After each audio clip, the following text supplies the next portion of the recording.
जैसा कि आपको मालूम ही है कि 12 राज्यों और केंद्र शासित प्रदेशों में एसआईआर शुरू हो चुकी है। एसआईआर क्या है इसके बारे में अब आपको बताने की जरूरत नहीं है, आप सभी लोग अच्छे से एसआईआर के बारे में जान चुके हैं। आपके एरिया के बीएलओ आपके घर आए होंगे, आपको भी इस तरह का एक फॉर्म दिया होगा। अगर नहीं दिया है तो आने वाले कुछ दिनों में आपके घर आपके बीएलओ साहब आकर आपको इस तरह के 2 फॉर्म देंगे। एक व्यक्ति को 2 फॉर्म दिए जाएंगे और दोनों फॉर्म एक जैसे हैं और एक ही तरीके से दोनों फॉर्म को भरना है। जो भी डिटेल डाली जाएगी एक फॉर्म में, वही डिटेल हमें दूसरे फॉर्म में डालनी है और उसके बाद बीएलओ साहब को देकर उनके सिग्नेचर करवाकर एक अपने पास रखना है और एक कॉपी बीएलओ साहब को देनी है। अब सबसे बड़ी प्रॉब्लम यह है कि ये फॉर्म तो हमें मिल चुके हैं, लेकिन बहुत सारे लोग ऐसे हैं जो इनको ठीक से भर नहीं पा रहे हैं। गांव एरिया में तो लोग एक दूसरे के पास भाग रहे हैं कि इसमें क्या डिटेल देनी है, कौन कौन से डॉक्यूमेंट्स इसमें लगाए जाएंगे, कौन कौन से डॉक्यूमेंट्स की डिटेल इसमें भरी जाएगी। वैसे तो ये फॉर्म बहुत आसान है, बहुत आराम से आप इसको अपने घर पर भर सकते हैं, लेकिन फिर भी लोग काफी ज्यादा परेशान हो रहे हैं। तो आइए मैं आपको बहुत आसान तरीके से इस फॉर्म को भरना बताता हूं, कैसे भरा जाएगा। आपको भी किसी की जरूरत नहीं पड़ेगी। आपके घर अगर बीएलओ साहब फॉर्म लेकर आएंगे, आप खुद ही अपने घर पर इसको बहुत आराम से भर सकते हैं, जो तरीका मैं आप लोगों को बता रहा हूं। इस फॉर्म को भरने से पहले आपको 2003 की एसआईआर यानी 2003 की वोटर लिस्ट निकलवानी पड़ेगी। वोटर लिस्ट का जो पहला पेज होगा जिसमें सारी डिटेल दी होगी, आपकी विधानसभा क्या है, आपका जिला क्या है, तो वो पेज आपको निकलवाना है और आपका नाम जिस पेज नंबर पर है वोटर लिस्ट में, वो पेज आपको जरूर निकलवाना है। वो कैसा होगा मैं आपको अभी आगे दिखा रहा हूं। और ये 2003 की वोटर लिस्ट आपको कहां से मिलेगी? आपके बीएलओ साहब जो आएंगे उनके पास ही होगी। पहली चीज, आप उनसे लेकर फटाक से उसकी फोटोकॉपी करवा लें। अगर बीएलओ साहब के पास नहीं है और बीएलओ साहब आपको नहीं दे रहे हैं, तो एक लिंक मैं डाल रहा हूं डिस्क्रिप्शन में और कमेंट बॉक्स में। पहला कमेंट है, उसमें एक लिंक होगा, उस लिंक पर आप क्लिक करके पहले आप अपने डिस्ट्रिक्ट का नाम डालें, उसके बाद आपका जो विधानसभा है उसका नाम डालें। सर्च करेंगे, पूरी लिस्ट आपके सामने आ जाएगी। आपका जो गांव है, आपका जो एरिया है, उसका नाम भी आपको देखने को मिल जाएगा। डाउनलोड के ऑप्शन पर क्लिक करके कैप्चा डाल के डाउनलोड आप वोटर लिस्ट को 2003 की कर सकते हैं। हालांकि ये जो लिंक मैं डाल रहा हूं ये सिर्फ उत्तर प्रदेश के लोगों के लिए है। बाकी लोग अगर डाउनलोड करना चाहते हैं तो इलेक्शन कमीशन की वेबसाइट पर जाकर 2003 की वोटर लिस्ट एसआईआर डाउनलोड कर सकते हैं। उसकी कॉपी निकलवाकर आप अपने पास रखें, उसके बाद ही इस फॉर्म को भरें।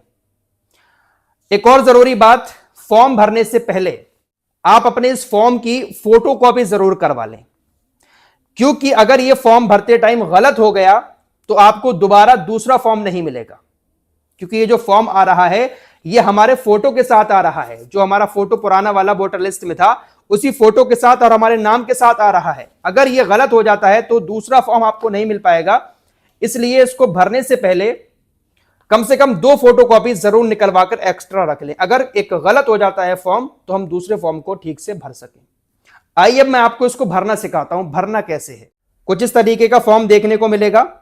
आपकी फोटो जो पुरानी वाली वोटर लिस्ट में थी वो यहां पर देखने को मिलेगी। आपको यहां पर अपनी नई फोटो लगानी है, जो आपने अब खिंचवाई होगी पासपोर्ट साइज फोटो, वो यहां पर लगानी है। आपका नाम और आपकी विधानसभा, आपके क्षेत्र का नाम पहले से ही यहां पर प्रिंट किया हुआ होगा।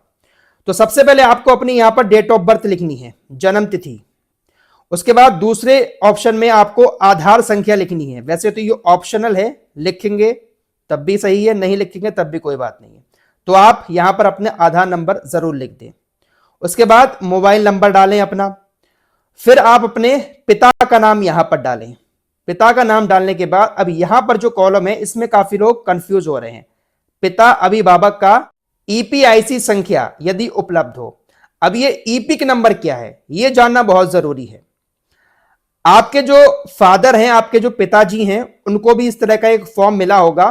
तो आप यहां कॉर्नर पर जाकर देखेंगे आप अपने फादर के फॉर्म पर, तो यहां पर ईपीआईसी नंबर उनका लिखा हुआ होगा। अगर यहां पर नंबर नहीं लिखा हुआ है तो आपके वालिद का जो पहचान पत्र है, आपके पिता का जो वोटर आईडी कार्ड है, तो उस वोटर आईडी कार्ड पर ये ईपिक नंबर लिखा होगा। इंग्लिश में ईपिक लिखा जाएगा और ऐसे लिखा होगा ईपीआईसी। तो ये नंबर आपको यहां पर डालना है। पिता अभिभावक का ईपीआईसी नंबर। उसके बाद आपको अपनी माता का नाम लिखना है, माता का ईपीआईसी नंबर, उनके भी यहां फॉर्म में लिखा हुआ होगा, जो आपकी माता का फोटो है यहां पर लगा हुआ, उनका यहां पर ईपिक नंबर लिखा हुआ होगा, ठीक है, वो आपको यहां पर माता के आगे डाल देना है। आपकी अगर शादी हो गई है, आपकी बीबी है, तो आप अपनी बीबी का नाम लिखें, या आपके शौहर हैं तो आप अपने शौहर का नाम यहां पर लिखें, हस्बैंड का नाम, और उसका भी ईपिक नंबर यानी ईपीआईसी नंबर जो पहचान पत्र में होगा या फॉर्म में होगा, वो नंबर आप यहां पर डाल दें। ये कॉलम क्लियर हो गया। अब आते हैं इन दो कॉलम पर। सबसे बड़ी कंफ्यूजन इन्हीं दोनों कॉलम में है। अगर आपका नाम 2003 की वोटर लिस्ट में है तो आपको ये वाला कॉलम भरना है, और अगर आपका नाम 2003 की वोटर लिस्ट में नहीं है तो फिर आपको ये वाला कॉलम भरना है। अब पहले बात कर लेते हैं उन लोगों की जिनका नाम 2003 की वोटर लिस्ट में है। तो सबसे पहले यहां पर अपना नाम लिखेंगे, जो आपकी 2003 के वोटर लिस्ट में नाम लिखा हुआ है। उसके बाद वही ईपिक नंबर जो पहचान पत्र नंबर है वो भी आपका वोटर लिस्ट में मिल जाएगा। मैं आपको वोटर लिस्ट एक बार दिखा देता हूं। इस तरह की वोटर लिस्ट होगी, तो ईपिक नंबर ये है, ये साइड में ईपिक नंबर आ रहा है, लास्ट में फोटो पहचान पत्र संख्या, ये नाम आएगा, ये ईपिक नंबर होगा। तो 2003 की वोटर लिस्ट में जो ईपिक नंबर आएगा वो आपको यहां पर डाल देना है। अब आता है संबंधी का नाम। इसमें क्या लिखना है? संबंधी के नाम में अगर आप मर्द हैं तो आपको अपने पिता का नाम लिखना होगा, संबंध लिखना होगा पिता, जिला क्या है आपका वो लिखना होगा, राज्य क्या है आपका उत्तर प्रदेश या मध्य प्रदेश जो भी है वो लिखना होगा, विधानसभा आपकी क्या लगती है विधानसभा का आपका नाम लिखना होगा। उसके बाद आता है विधानसभा निर्वाचन क्षेत्र की संख्या। ये क्या चीज है, यहां पर क्या चीज लिखनी है? इसके लिए आपने जो वोटर लिस्ट निकलवाई होगी उसका जो पहला पेज होगा उस पेज पर आपको यहां पर लिखा हुआ दिखेगा विधानसभा क्षेत्र की संख्या। जैसे मेरी 41 दिखा रहा है तो आपकी जो संख्या होगी वो कॉर्नर पे ही लिखी होगी। आपको यहां पर अपने विधानसभा निर्वाचन क्षेत्र की संख्या लिखना है। उसके बाद भाग संख्या, भाग संख्या भी आपको यहां कॉर्नर पर देखने को मिल जाएगी। ये पहला पेज है वोटर लिस्ट का 2003 की।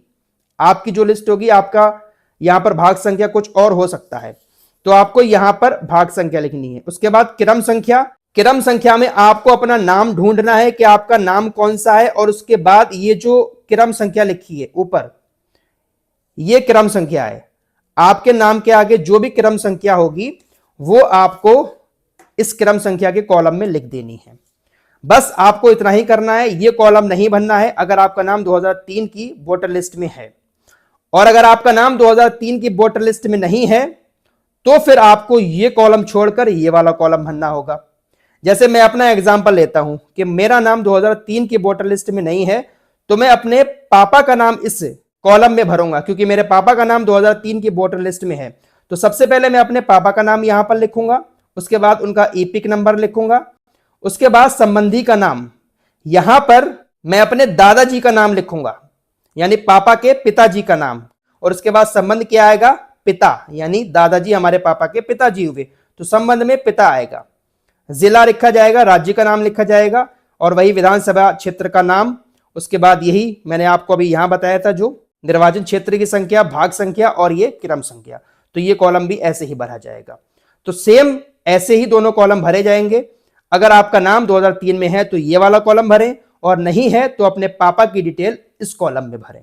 तो इस तरीके से आप बहुत आसानी के साथ घर पर ही अपने इस फॉर्म को भर सकते हैं। किसी के पास जाने की जरूरत भी नहीं पड़ेगी। बस आपको 2003 की वोटर लिस्ट निकलवानी है, उसका पहला पेज निकलवाना है, और उसके बाद पीडीएफ में आपका नाम जिस पेज नंबर पर होगा वो पेज नंबर निकलवाकर अपने इस फॉर्म के साथ उसको अटैच कर दें। चाहे आपका नाम 2003 की लिस्ट में है या नहीं है, लेकिन इस वोटर लिस्ट को आप फॉर्म के साथ जरूर अटैच करें। और अगर आपका नाम 2003 की लिस्ट में नहीं है तो आप अपना एक आईडी प्रूफ भी इस फॉर्म के साथ लगाएं। बीएलओ साहब आपको बता देंगे, नहीं बता रहे हैं लेकिन फिर भी आपको एक आईडी अपनी लगानी है, चाहे वो पासपोर्ट हो या बैंक पासबुक हो या कोई भी ऐसा सरकारी डॉक्यूमेंट्स, वो आप अपने इस फॉर्म के साथ अटैच करके बीएलओ साहब को दें, उनके सिग्नेचर कराकर एक कॉपी जो है वो अपने पास भी रखें। 2 फॉर्म भरे जाएंगे, दोनों एक जैसे होंगे।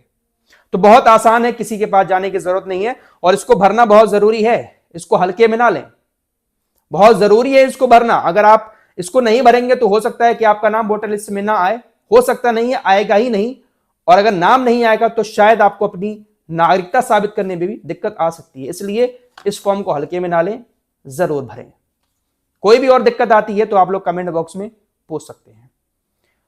इस वीडियो में इतना ही, कुछ और खबरों के साथ फिर हाजिर होऊंगा। अपना ख्याल रखिएगा। अल्लाह हाफिज।